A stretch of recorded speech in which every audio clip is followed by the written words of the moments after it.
Conway Medical Center and WPDE News Channel 15 present Your Health, Your Decision. If patients had weight loss surgery and they kept it off, then almost they decreased the risk of uterine cancer by 71%, which is significant.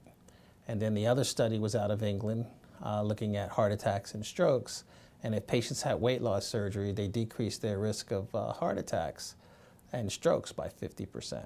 So these two studies are now, we always thought it was always anecdotal. We always could see that it helped out patients, it made them better, but now we have the statistics to prove it. So now we have, weight loss surgery, which, a lot of people, when they think of weight loss surgery, they think cosmetics and they think of it as, not necessary. I always call it like the stepchild in the medical field. We always get thought of last. But now we have operations that cure type 2 diabetes, which is the scourge of the modern world. And now we have it's decreasing cancer risk and decreasing heart attacks and strokes. To maintain the weight, you have to have a comprehensive weight loss surgery program. What they say is you can't do weight loss surgery in a vacuum. You operate on them and then all of a sudden that's it.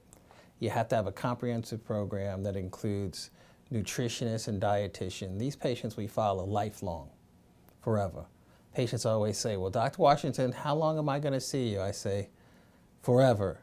I says, until I'm here no more, I stop retiring, then I retire, and then someone else will follow you.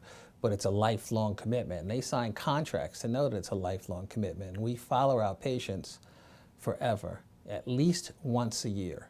We encourage them to attend support groups that we hold once a month, and we know that the dietitians are available to them anytime they want to come in or anytime they feel like they're getting off track. So it's not just the surgery, it's a whole program, and that's how we try to keep them on track and how do we keep them from regaining the weight. There's three main types of surgery that are done for weight loss surgery. The gastric bypass, which is we call the gold standard, the old tried and true. The first one done in 1969 has been the most common operation done in the United States. And then there is the lap band, and that's this little band that goes around the stomach. Very simple operation to do.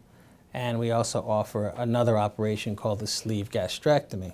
And the sleeve gastrectomy, we just take and make the stomach like a thin tube. And this has become one of our most popular operations that we do because in addition to causing patients to lose weight, this operation, we really feel like it decreases the patient's appetite. The theory behind why cancer is higher in patients that are overweight is that they believe that having the excess fat puts your body in a chronic inflammatory state.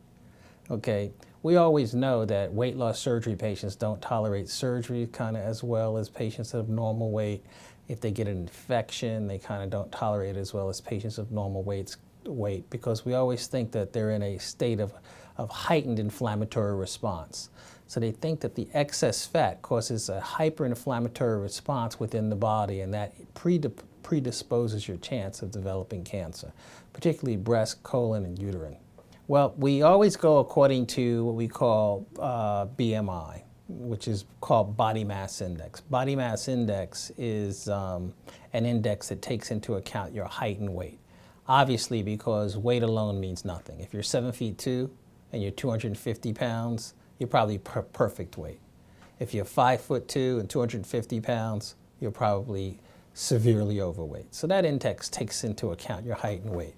So we have what we call BMI calculators, which you can dial in, your height and weight, and it will give you your BMI. If someone's interested, they can just contact the office. You don't need a referral from their medical doctor. Frequently, to be honest with you, medical doctors usually don't really refer the patients for weight loss surgery. Many of my patients come because they've even known another patient I did, or they've seen an ad, or they've seen something on the TV, and they kind of refer themselves. Sometimes medical doctors feel particularly uncomfortable about discussing weight issues with their patients. They feel a little bit uncomfortable when it comes to that, when they've studied that. So patients do not have to get a referral from their medical doctor. they can just call the number and we'll see them in the office.